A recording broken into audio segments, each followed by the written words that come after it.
नमस्कार दोस्तों, Rajasthan online education में आपका स्वागत है। आज हम पढ़ेंगे प्रतिष्ठ पार्ट 2। प्रतिष्ठ पार्ट फर्स्ट जो अपन पूरा कर चुके हैं, जिसका लिंक डिस्क्रिप्शन में दिया हुआ है। आज हम पढ़ेंगे प्रतिष्ठ पार्ट 2, जिसमें उन महत्वपूर्ण प्रश्नों का अध्ययन करेंगे जो बार बार परीक्षा में पूछे जाते हैं। तो चलिए दोस्तों, बिना समय गंवाए प्रश्न देखते हैं। पहला प्रश्न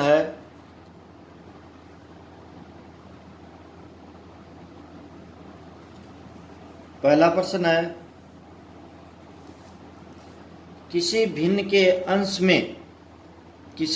अंश में 20% की वृद्धि तथा हर में 10% की कमी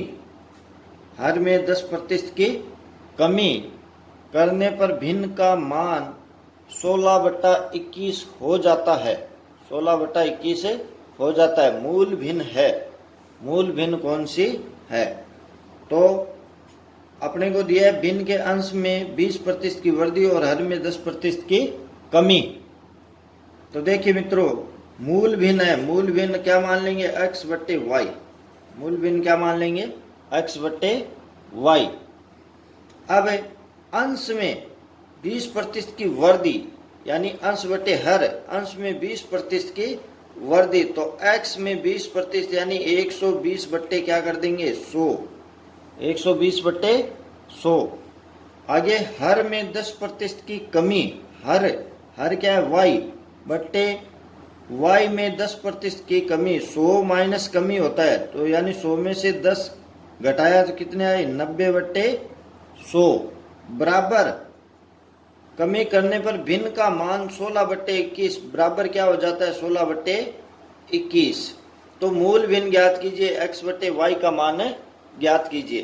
तो देखिए मित्रों, 100 से 100 काट दिया, 0 से 0। अब क्या बचा है? 12x/9y बराबर 16/21। केवल xy बराबर से इधर रखना है, x/y। तो 16/21 12/9, तो बराबर से इधर जाते ही 9 बट्टे क्या हो जाएंगे? 12। काट दीजिए, 3 3 9 और 7 3 21। फिर 3 का भाग इसमें दे दीजिए, कितने आए? 4। 4 3 12। 4 का भाग 16 में दिया, 4 चौक 16। ऊपर क्या बचा है? 4 बट्टे क्या बचा है? 7। तो मूल भिन्न क्या थी? 4/7। अगला प्रश्न है, कोई व्यक्ति अपनी आय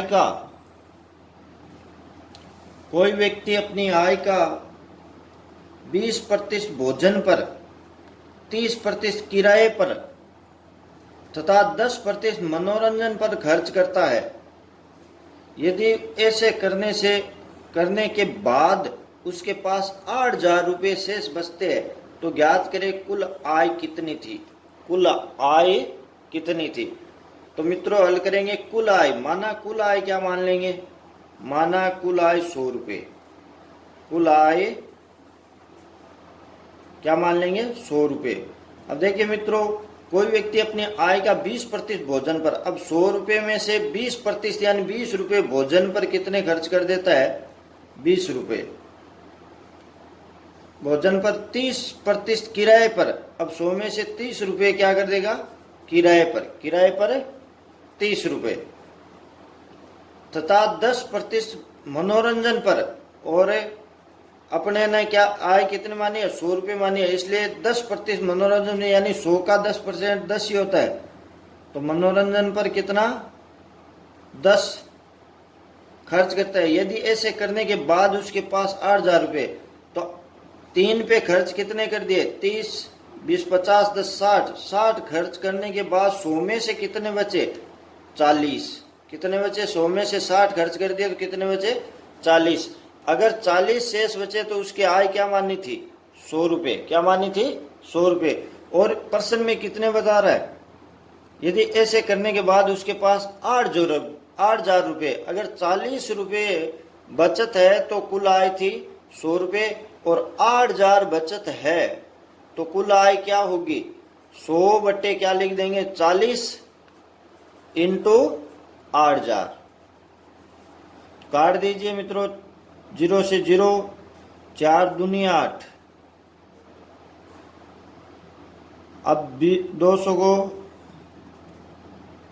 100 से गुणा करने पर यानी कितने आय थी 20,000 रुपये। उसकी आय क्या थी 20,000 रुपये। अगला है, कोई व्यक्ति अपनी आय का 20% भोजन पर 20% भोजन पर शेष का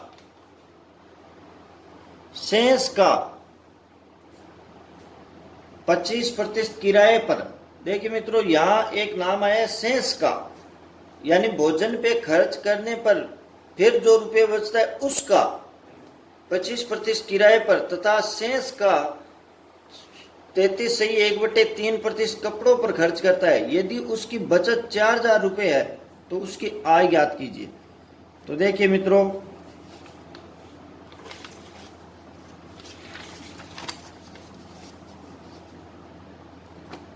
अपनी आय का यानी उसकी आय ज्ञात कीजिए। माना आय क्या है, माना आय 100 रुपये मान लीजिए, आय 100 रुपये। अब देखिए अपनी आय का 20% भोजन पर कितना खर्च करता है, भोजन पर 20% यानी 100 रुपये का 20% यानी 20 रुपये। अब शेष का 100 में से 20 रुपये खर्च कर दिए तो शेष कितने बचे 80 रुपये। कितने बचे 80 रुपये। शेष का 25% किराए पर यानी 80 रुपये का 25% किराए पर यानी कितना हो गया 25 चौक 100 और 4 दूनी 8 20 रुपये। वापिस कितने हो गए 20 रुपये। अब 80 में से 80 शेष बचे थे, उसमें से 20 रुपये किस पे कर दिए, शेष का किराए पर। किस पे कर दिए, किराए पर। 80 में से 20 किराए पर खर्च कर दिए तो शेष कितने बचे, शेष यानी 80 माइनस 20 बराबर 60 रुपये। अब आगे देखिए मित्रों, तथा शेष का यानी शेष कितने अब 60 रुपये। शेष का 33.1/3% कपड़ों पर। अब 60 का किसका 60 का 33.1/3% यानी कितना हो गया 33.1/3%। प्रतिशत हटाया बटा 100 किस पे करता है, कपड़ों पर खर्च करता है। तो इसको हल कीजिए, 33.99 एक 100, 60 इंटू 33.99 प्लस 100, 100 बट्टे क्या आएगा 3, और ये 100 है, इसके नीचे 1 लगा के उल्टा कर देंगे 1/100। तो काट दीजिए, 100 से 100 कट गया और 20 यानी कितने रुपए खर्च करे 20 रुपये। 60 में से 33.1/3% का अर्थ है 20 रुपये। अब शेष क्या बचा है, 60 में से 20 और खर्च कर दिए तो कितना बचा 40 रुपये। अगर आगे देखिए कपड़ों पर खर्च करता है, यदि उसकी बचत अब अपने ने 100 रुपये माने थे, कितने रुपये माने थे 100 रुपये, तो बचत क्या आई है 40 रुपये। तो बचत 4,000 रुपये, अगर 40 रुपये है बचत तो उसकी आय क्या है 100 रुपये। उसकी आय क्या है 100 रुपये। और पर्सन में कितना दे रहा है 4,000 रुपये है तो उसके आय, तो 4,000 रुपये है तो उसकी आय क्या होगी 100/40 इंटू 4,000। काट दीजिए, कितना आ गया 40 एकम 40 100।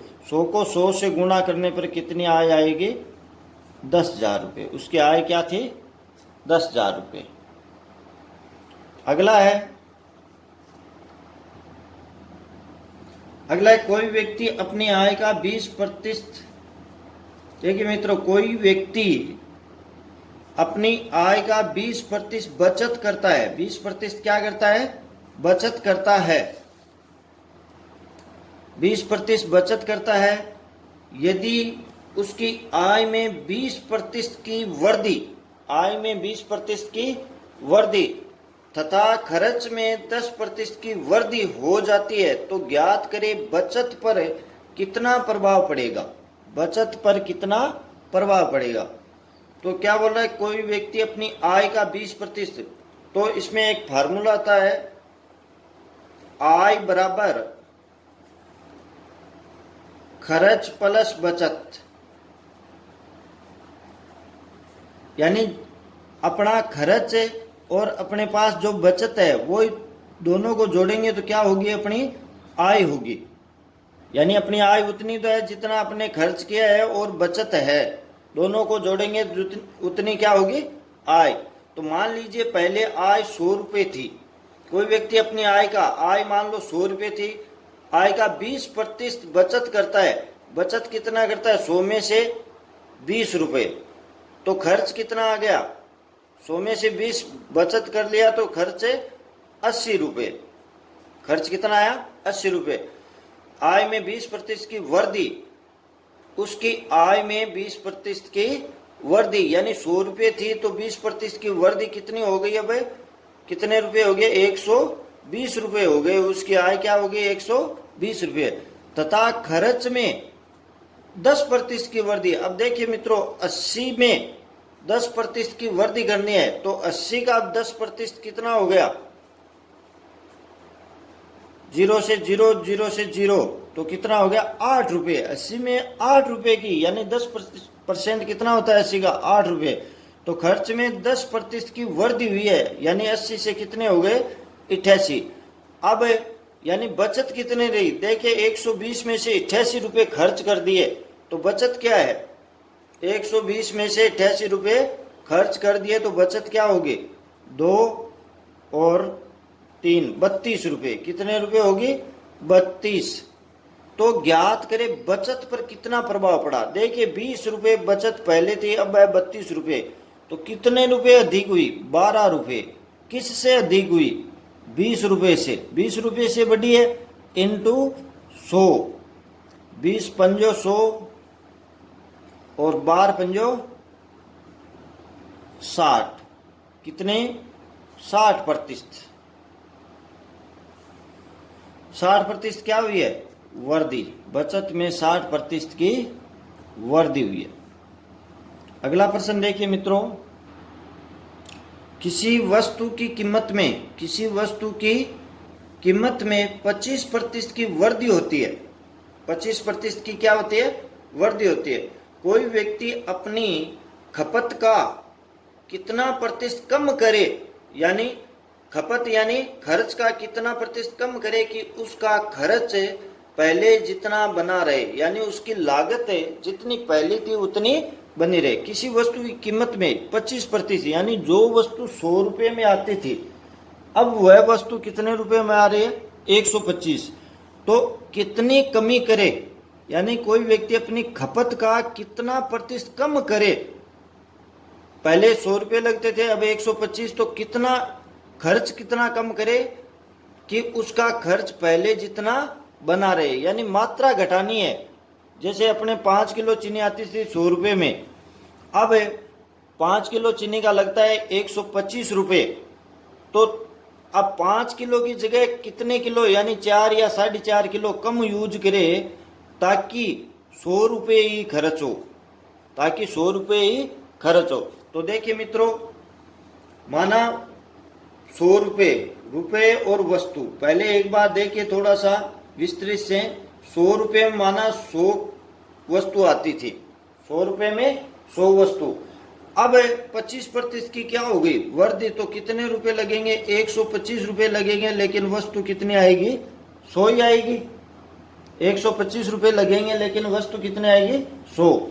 तो अपने को 125 रुपये में 100 वस्तु आती है, तो लेकिन खर्च कितना करना है, 100 ही।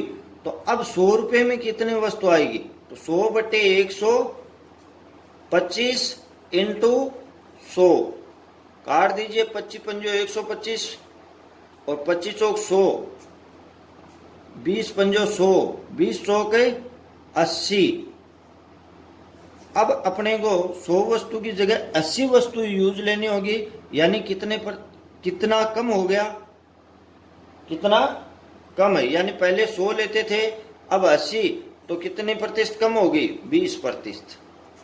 कितने हो गई, 20%। इसे डायरेक्ट ट्रिक से भी कर सकते हैं। 25% की वृद्धि, यानी कितनी की वृद्धि है, 25%। वृद्धि होने के बाद कुल कितना हो गया, 100 की जगह कितने रुपए हो गए, 125 इंटू 100, यानी वृद्धि बट्टे 100 प्लस वृद्धि। कमी हो तो कमी बट्टे 100 माइनस कमी इंटू 100। काट दीजिए इसे, 25 पंजो 125 और 5 का 100 में दिया तो 20। कितनी कमी करनी होगी, 20%। अगला है मित्रों, देखिए चीनी के भाव में 40% की कमी हो जाने से कोई गृहिणी कितने प्रतिशत की वृद्धि करे ताकि उसका खर्च पर कोई प्रभाव न पड़े। देखो इसमें कमी हुई है, कमी तो अपन डायरेक्ट ट्रिक से निकालेंगे तो कितनी कमी हुई है, 40। इतनी देर बताया था, अगर कमी है तो कमी बट्टे 100 माइनस कमी इंटू क्या होगा, 100। तो 40 बट्टे 100 माइनस कमी, यानी 100 में से 40 घटा दीजिए 60 इंटू क्या आएगा, 100। काट दीजिए तो देखिए मित्रों कितना कम हुआ, 40 बट्टे 60, यानी 100 माइनस कमी, कमी कितने की है, 40 की, 100 माइनस 40 यानी 60 इंटू 100। तो 0 से 0, ये 3 और ये कितने आ गए, 20 यानी 200। 20 को 10 से गुणा किया, 200 बटे 3, 200 में 3 का भाग दे दीजिए, 18 2 बचा, यानी 66 सही 2/3%। कितनी,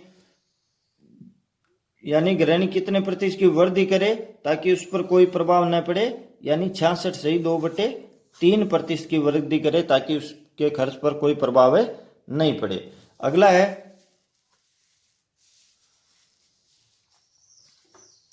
तेल के भाव में 20% की वृद्धि हो जाने से, तेल के भाव में 20% की वृद्धि हो जाने से कोई गृहिणी अपनी खपत में कितने प्रतिशत की कमी करे।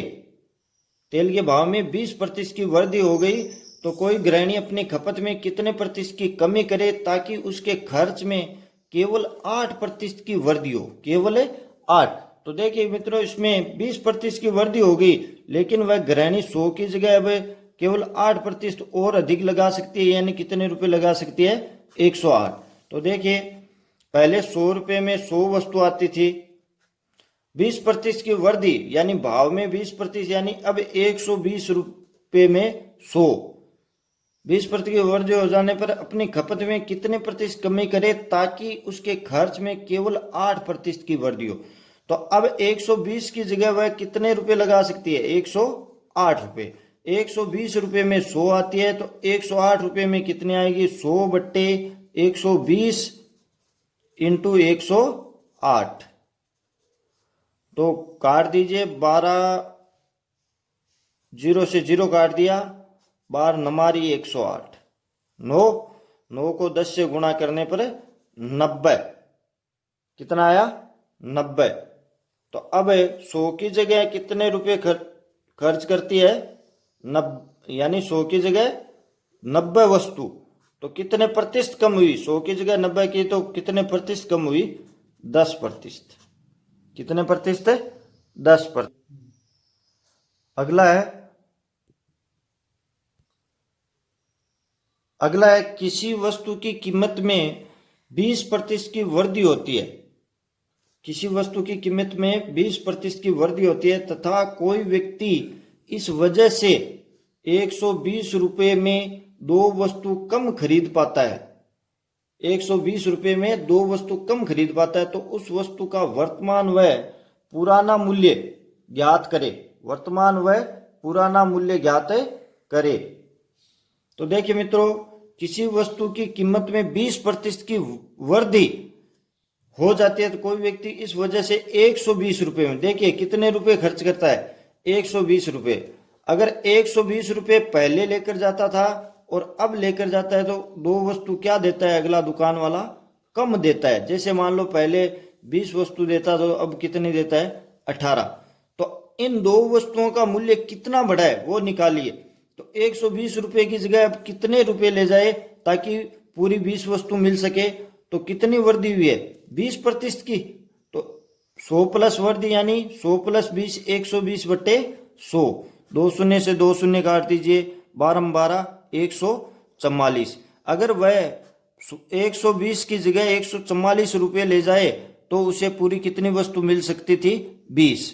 तो वृद्धि कितनी हुई है, 44 रुपये की। 44 रुपये में कितनी वस्तु आती है, दो वस्तु कम देता है, यानी सॉरी एक मिनट, 20 और 44 कितने हो गए, 20, 144 में से 20 120 घटा दिए तो कितना है, 24 रुपये। 24 रुपये में कितनी वस्तु कम देता है, दो वस्तु, कितनी, दो। अगर दो वस्तुओं का मूल्य 24 रुपये है तो एक वस्तु का कितना हो गया, 12 रुपये।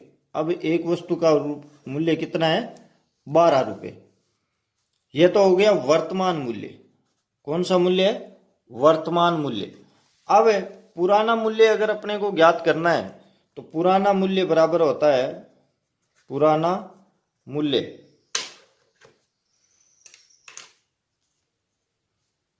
पुराना मूल्य बराबर वर्तमान मूल्य, वर्तमान मूल्य बट्टा 100 प्लस वृद्धि, 100 प्लस वृद्धि इंटू 100, 100 प्लस वृद्धि इंटू 100। तो वर्तमान में कितना आ गया आएगा, यानी वर्तमान मूल्य 12 रुपये बट्टे वृद्धि कितनी है, 100 प्लस वृद्धि, यानी 100 प्लस वृद्धि कितनी है, 20। तो 120 इंटू 100, 0 से 0, 12 से 12, तो पुराना मूल्य क्या था, 10 रुपये। क्या था, 10 रुपये। या ऐसे भी कर सकते हो, 12 वस्तु, वर्तमान 12 रुपये है, यानी वर्तमान कितने हैं, 12 रुपये। तो 12 रुपये में 12 रुपये का कितना, 140। तो 120 रुपये की कितनी आएगी, कितनी आएगी, 10 वस्तु। तो अब अगर 120 की 10 आ रही है तो पहले कितनी आती थी, यानी पहले कितनी आती थी, 12, यानी 2 ज्यादा आती थी, कितनी आती थी, 12 आती थी। तो 12 वस्तुओं का 120 रुपये था, तो एक वस्तु का कितना हो गया, 10 रुपये।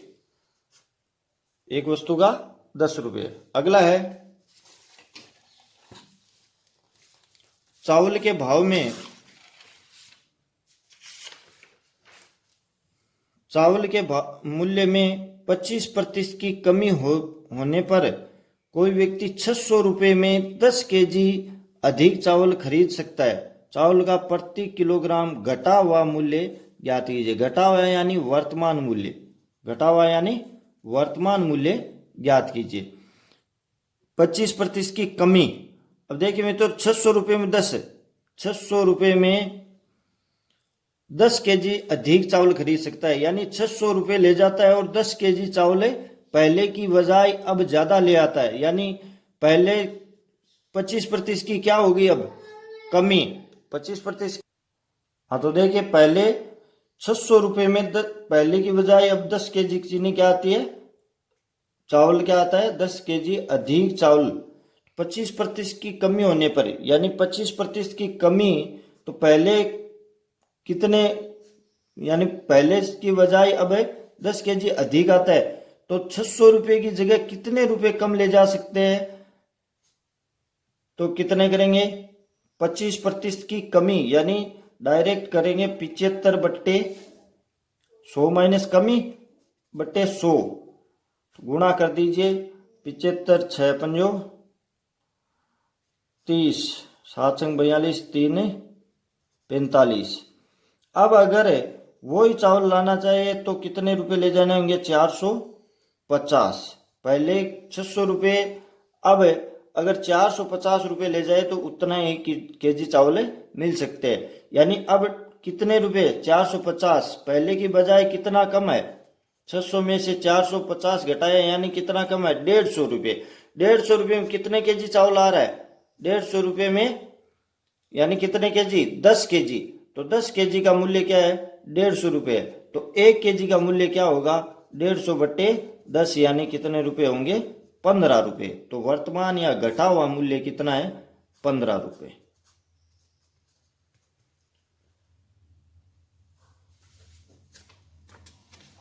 धन्यवाद दोस्तों।